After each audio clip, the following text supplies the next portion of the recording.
Kaugnay pa rin sa nalalapit na eleksyon, mayroon ng 68,431,965 na registered voters sa buong Pilipinas.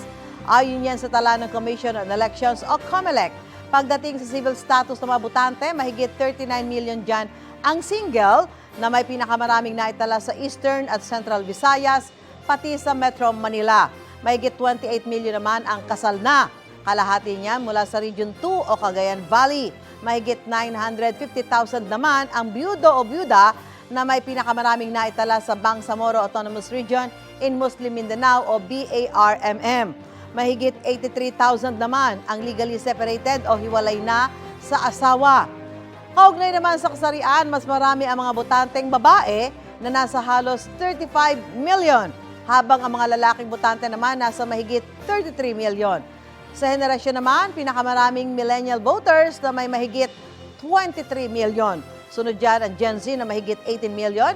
Hindi bababa sa 15 million naman ang nasa Generation X.